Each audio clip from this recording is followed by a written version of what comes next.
lindões, Kreuzer aqui, e no vídeo de hoje eu vou falar sobre Pinóquio. O filme estreou oficialmente na Netflix nessa sexta-feira, dia 9, que inclusive é o meu aniversário, mas o filme ele estreou antes em algumas salas de cinema, muito provavelmente porque vem indicação de Oscar aí, ou pelo menos tentativa. Eu acho que esse filme ele merece e muito, enfim. E aí, nesse vídeo aqui eu vou falar de todos os detalhes dos filmes, alguns explicados, simbologias que o filme trabalha muito bem e por isso vão ter spoilers, gente. Eu acho que esse filme ele tem tantos detalhes que eu não podia deixar de falar deles e por isso eu trouxe esse vídeo com spoilers mesmo. Então fica avisado quando você não tem assistido ao filme ainda, mas quando assistir volta aqui e vamos discutir esses detalhes. Então para não perder nenhum conteúdo do canal, se inscreve e clica no sininho para receber notificação para quando tiver um vídeo novo, que eu sempre trago as novidades dos filmes e das séries aqui para vocês o quanto antes vocês sabem. Bom, gente, aqui nessa versão do Pinóquio de Guillermo del Toro, a gente vê o luto do Geppetto após a perda do Carlo e por isso ele acaba construindo o Pinóquio e os espíritos da floresta dão vida a ele e eles passam por essa grande jornada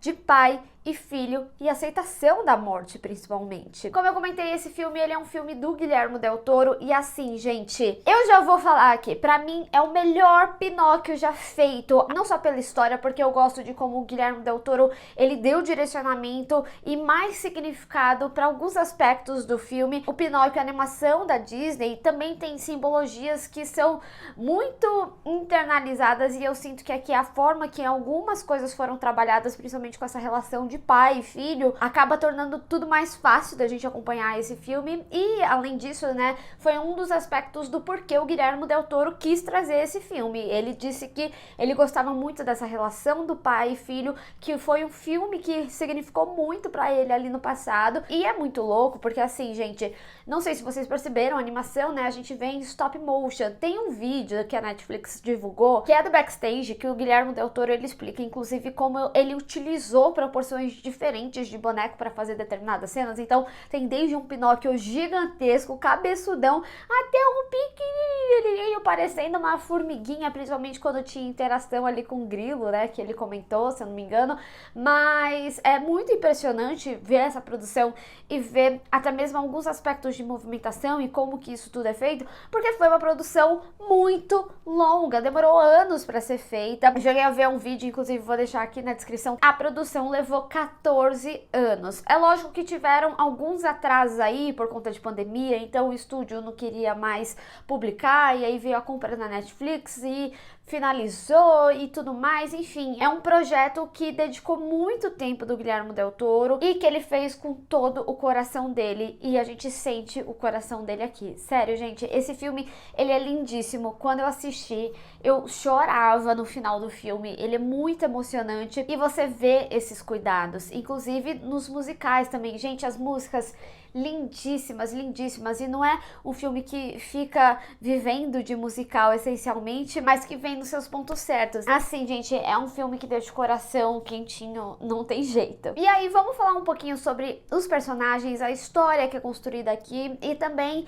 essas simbologias que o filme acaba trazendo com o mapinha, até mesmo a relação do luto do Geppetto, né, com o Carlo e como o Pinóquio é essa passagem e principalmente como o Pinóquio demonstra que a morte ela é muito mais leve. Vamos começar falando sobre essa relação do Geppetto e do Pinóquio, porque quando o filme ele traz essa construção da perda do Carlo, que é um aspecto que não existe na história original, né? A própria criação do Pinóquio, a forma que é feita, eles até trazem uma emoção muito grande, né? Tanto que o grilo, ele até externaliza falando, meu Deus, isso aqui é uma casa de horrores. Mas o Pinóquio vem justamente dessa facilitação do luto, da perda. Ele é essa passagem da aceitação do luto. Tanto que quando a gente começa a ver a relação do Geppetto com o Pinóquio, ele rejeita bastante, né? Ele fala, não, você não é meu filho. Ele se afasta muito, né? Ele não gosta de aspectos do Pinóquio por serem diferentes do Carlo. Ele mesmo fala, né, em certo momento, eu não sou o Carlo, e por mais que ele tentasse em alguns momentos,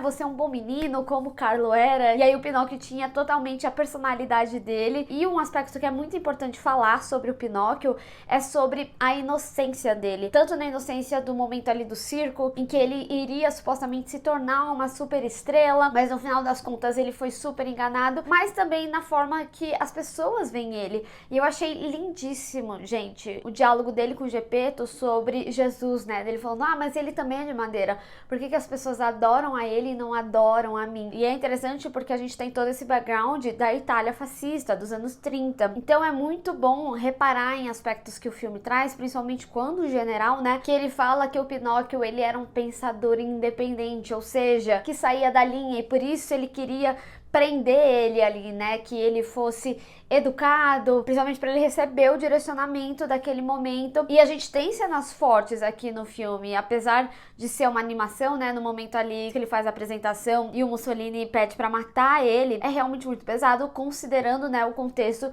de que o Pinóquio é uma criança. Mas o Pinóquio, essencialmente, ele vem na inocência mais pura de uma criança. E por isso a gente vê, inclusive, ele conquistando supostos inimigos, como Spazzatura e também o Candlewick. E tem uma coisa que eu não posso deixar de falar também, que o Geppetto até fala no início que, ele é um menino que é até legal, sabe? E sobre o Pinóquio te conquistar, porque inicialmente você até fica assim, meu Deus, o Pinóquio é muito expansivo. Eu acho que a gente, como audiência, também vai gostando mais e mais do Pinóquio. Não só porque ele é uma fofura sem fim, mas pelas características dele. Então, conforme ele conquista esses personagens, ele também conquista você como audiência. E é interessante porque, assim, a gente vê como se aproveitam da inocência dele ou da imortalidade dele. A gente vê como na essência humana maligna, né, que o filme traz, como as pessoas se aproveitam dessa inocência. E ainda dentro desse contexto de guerra, né, eu acho bastante interessante como eles trazem o diálogo sobre a guerra em si. Tanto na perda ali do Carlo, quanto no momento que o Pinóquio vai pra guerra, o que a gente vê o general falando pro seu próprio filho, mas eu acho extremamente interessante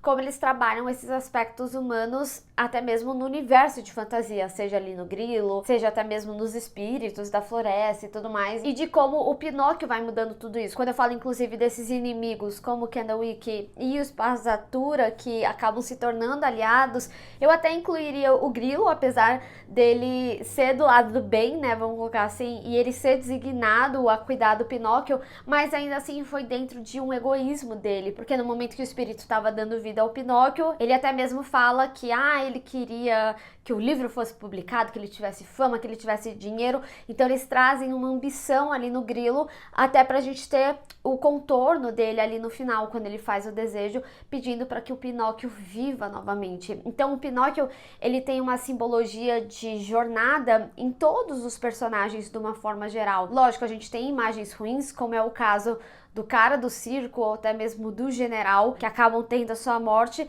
mas também os inimigos que se tornam aliados, eles acabam vivendo no entorno do Pinóquio, e os que têm essa imagem boa, eles têm a sua jornada singular no entorno do que o Pinóquio representa. E o Pinóquio representa justamente o amor, a inocência, mas principalmente a jornada sobre o luto. Então a gente vê um Geppetto completamente diferente quando o Pinóquio entra na vida dele até o seu fim, até mesmo na aceitação das características diferentes que o Pinóquio tem e até mesmo na sua imperfeição, porque como o próprio Geppetto fala, tudo que é bom precisa de paciência. E eu acho que a gente vê muito essa frase no entorno da história de uma forma geral, porque o Pinóquio, ele é construído de uma forma bem chula, vamos falar dessa forma, né? A gente vê que o Geppetto tinha um tremendo cuidado ali fazendo o sapatinho, fazendo Jesus ali para a igreja, e o Pinóquio, dentro das suas imperfeições, da sua personalidade um pouco mais expansiva e do entendimento do quão bom ele era para aquelas pessoas e na transformação dessas pessoas, exigiu essa paciência. E principalmente quando a gente fala dessa jornada do luto, a gente vê como o Pinóquio traz leveza à morte. Ele fala, eu morri diversas vezes. E lá tem os coelhos, tem cartas, tem areia azul. Ele ameniza isso. Eles trazem muito sobre a discussão de ciclo da vida. Isso é um aspecto que volta diversas vezes, já vamos chegar lá. Mas eu gosto muito da conversa dele com o Candlewick, porque ele até fala ali, né, em meio da guerra, que eles estão sendo treinadas e ainda muito crianças, e ele fala, você tem medo de morrer? Ele fala, não, é tranquilo. Então, a passagem do Pinóquio, essa tranquilidade do luto. E realmente, assim, me tocou muito esse filme, eu não sei nem explicar. Eu fico até emocionada só de lembrar. Eu assisti uma segunda vez e eu não cheguei a ter emoção, mas aqui gravando e pensando nessas simbologias, assim, é lindíssimo o que foi construído aqui nesse filme, sabe? Como eles trazem essa passagem do luto no Pinóquio, e eu acho que é por isso que esse filme ele é tão belíssimo, ele é tão profundo em tantos significados, sabe? E principalmente quando a gente fala sobre o ciclo da vida. Quando a gente tem a cena inicial ali do Carlo e o próprio Geppetto explica sobre aquela pinha, e aí ele traz uma frase que vai ser importante para tudo do que a gente acompanha aqui também, que é uma vida se perde para outra brotar. E a gente vê isso tanto no aspecto da pinha, quando eles estão ali cortando a árvore, ou seja, tirando uma vida, mas com a pinha eles constroem outra. O Geppetto, ele planta aquela pinha do Carlo, e da perda da vida do Carlo, a gente tem a vida do Pinóquio, a partir daquela madeira da pinha do Carlo. E por isso que quando a gente tem até aquele momento da música, que o Pinóquio acaba cantando a música do Carlo, o Geppetto fica... Como que ele conhece essa música? Ele não sabe, porque ele tá ali na essência do Carlo, desse ciclo da vida. E a própria, o que seria a Fada da Morte, né? Que daí é o outro espírito que recebe o Pinóquio, que faz as passagens dos momentos que ele acaba morrendo. Ela fala bastante sobre esse ciclo da vida. E ela até fala, né, que a vida eterna também podia ser um castigo, porque afinal de contas ele veria todos aqueles que ele ama indo embora. A gente até vê, né, ali no final, ele perdendo todos, um por um. Grilo até externaliza falando que o mundo acolheu o Pinóquio e que ele teve o seu fim, que isso tornaria ele um menino de verdade que ele sempre quis, porque teve o encerramento desse ciclo da vida dele. E aí a gente vê essa pinha caindo, porque é o fim do ciclo da vida do Pinóquio. Então assim... Ai, meu Deus. Acho que o último vídeo que me fez isso foi o do quarto episódio de Euphoria. Meu Deus, chorar gravando só de falar. Então assim, gente, é com toda essa emoção, vou tentar falar aqui, que eu acho esse filme, assim, lindíssimo. Ele me tocou de uma forma, assim, muito impressionante. E filme é muito sobre isso, sobre essa profundidade e a forma que ele te toca. Pode ser que ele nem tenha te tocado dessa forma, a ponto de que nem eu tô aqui, eu tô falando do filme e ficando emocionada, sabe? Mas esse filme, gente, ele é a coisa mais linda do mundo. Como eu falei desde o início do vídeo, esse pra mim foi o melhor Pinóquio já feito. Eu gosto de como eles trazem tom de realidade aqui pra história, que por mais que a gente também tenha um universo de fantasia, quando a gente traz, por exemplo, os espíritos da floresta, ou até mesmo a baleia como uma dificuldade dessa jornada, desse entendimento ali, porque até mesmo ali dentro da baleia, o Geppetto até fala pro Pinóquio mentir para eles conseguirem sair, então também ali, pra mim, acaba sendo uma aceitação desse aspecto que o Pinóquio tem, e dele entender que o Pinóquio é o Pinóquio, o Carlo foi Carlo, mas toda essa parte fantasiosa, ela vem num entorno muito realístico para falar de algo tão real que é o luto, que é o ciclo da vida, e ainda mais tornar tudo isso com leveza, mesmo que a gente tenha cenas muito pesadas, como a cena da morte do Pinóquio, carregado pelo ódio do mundo, e em outros momentos que o filme traz. Como eu tinha falado, na animação do Pinóquio, eu até cheguei a assistir uma partezinha para trazer o vídeo, porque eu assisti muito criança, e o desenho, ele tinha muitas simbologias, também muito importantes, simbologias muito internalizadas, que quando a gente é criança, a gente obviamente não vai entender assistindo o filme, mas aqui eu sinto que tem uma simplicidade maior nessas simbologias, e uma passagem belíssima sobre o que é a vida, sobre o que é o luto, e toda a sensibilidade que o Guillermo del Toro conseguiu colocar aqui é realmente, assim, impressionante. Com certeza é um dos meus filmes favoritos aí do ano, é um filme que eu vou carregar pra vida, é um filme que eu vou querer assistir diversas vezes, foi um filme que eu realmente amei, assim, eu não tenho palavras, eu só tenho emoção pra falar sobre esse filme. É um filme lindíssimo, lindíssimo. É uma jornada gostosa de acompanhar, mas ter o entendimento dessas simbologias é mais impressionante ainda, dá um outro patamar pra esse filme. Mas eu quero saber de vocês, o que vocês acharam do filme do Pinóquio, se vocês pegaram essas minúcias, esses significados, teve mais algum aí que você captou e eu não falei aqui? Vamos discutir. Bem, pessoal, espero que vocês tenham gostado desse vídeo, não esquece de deixar o seu gostei e compartilhar nas redes sociais. Inclusive me segue lá, se inscreve no canal e clica no sininho para receber notificação para quando tiver um vídeo novo. Te vejo no próximo. Tchau!